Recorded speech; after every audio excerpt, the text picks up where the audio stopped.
how do Egypt and Qatar's diplomatic efforts, the intensive diplomatic efforts, influence the Gaza ceasefire? And what role do you see they could play in preventing further escalation? Thank you for having me. Certainly, these are critical hours and days till Saturday. The Egyptian role in the final hours, in cooperation with the brothers from Qatar, there are intensified negotiations taking place during the next few hours. And there are Palestinian delegations that will be in Cairo,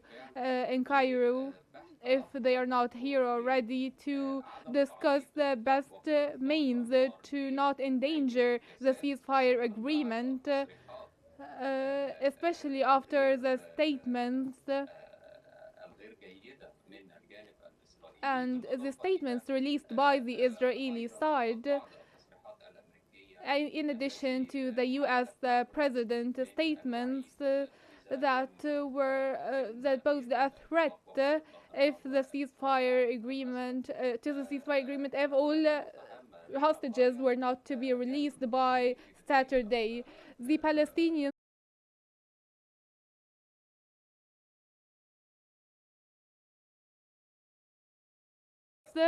in exchange for releasing all Palestinian detainees, but the Netanyahu government rejected this proposition. And a few days ago, the U.S. President Donald Trump asked for the release of hostages at once, which contradicts with the items of the agreements agreed upon during the negotiations with the mediations of Egypt and Qatar, and the mediators from the United States, from the European Union, and from the PLO, in addition to the Palestinian resistance. They all came to an agreement to continue the ceasefire agreement. What the Palestinian resistance talked about regarding the violations of the Israeli side and the continuing bombing of certain areas, which is a violation to the ceasefire agreement. And consequently, the resistance expressed reconsidering some things to ensure the complete compliance with the ceasefire agreement. Of course, this very tense situation during the last hours does not serve as the continuity of the ceasefire agreement, which is the desire of everyone here. In addition also to the continuing statements released by the U.S.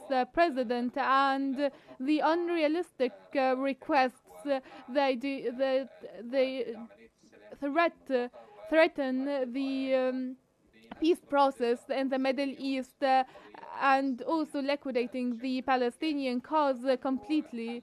The only solution is a two-state solution. Mr. Ezz Eldin, there's a lot of talk about the reconstruction. What are the potential long-term implications for Gaza's reconstruction if the region's residents remain on their land, as emphasized by Egypt?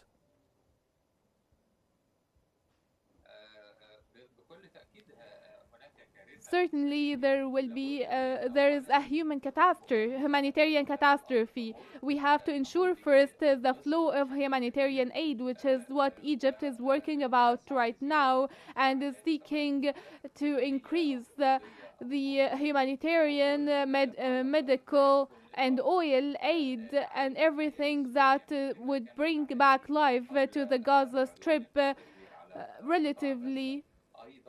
Also ensuring the streamlined flow of such humanitarian aid without any obstacles, paving the way to the UNRWA and the relief organizations to work smoothly. This is as important as the reconstruction. Palestinians are persistent to remain on their lands and they do not want to leave to any place else, and they also are willing to take part of the reconstruction phase and they will not be relocated to any other place. If they do that, there will be no land to the Palestinians, and this will mark the end of the Palestinian cause. The reconstruction process is as important as the ceasefire agreement and the hostage exchange for the detainees.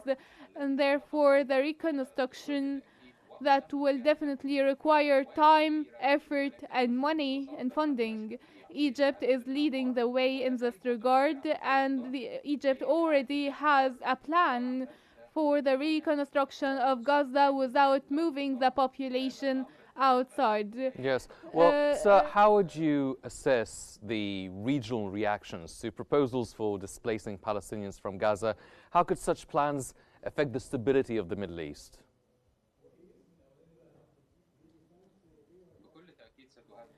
Of course, they would be very influential in the Middle East. Egypt started the peace efforts since 1979, and ever since there has been a relative stability in the Middle East with different movements and attacks from the Israeli side on the West Bank and the Gaza Strip. We have seen protests in Gaza also, and hostilities on the Syrian and Lebanese lands, as we have been witnessing for weeks and months now. What remains is the peace. The peace is the only solution that Egypt is holding on to, as well as the reasonable side, the moderate thinking side in Israel, sponsored by the United States of America. Any attempt to change the situation in Gaza or to liquidate the Palestinian cause will reflect negatively on the entire region. All Arab nations want to establish an independent state for Palestine, which is an occupied territories, and there are international rules to be followed when handling the Palestinian cause. The population cannot be displaced or relocated from their lands under any circumstances, whether reconstructions or others. One final question, Mr. Ezz Eldin. Now, how do the stances of Egypt, Jordan, and Qatar align regarding Gaza's future? What are the prospects for a unified Arab approach to the region's peace and stability?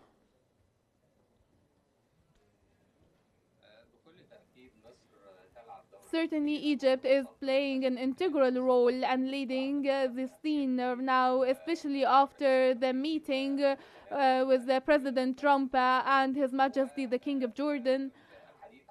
And talking about an Egyptian plan for reconstruction and persistence to complete the ceasefire agreement, leading to negotiations that would prevail peace on the two-state solution basis. All Arab leaders will convene on the 27th of February this month in Cairo. Also, the Islamic Cooperation Organization will hold a bilateral summit to discuss preserving the Palestinian cause. Egypt supports this, and there are communications between the ministers of foreign affairs on very high levels. Qatar is also playing a very important role in addition to the presidency of the Arab Summit and the Secretary General of the Arab League.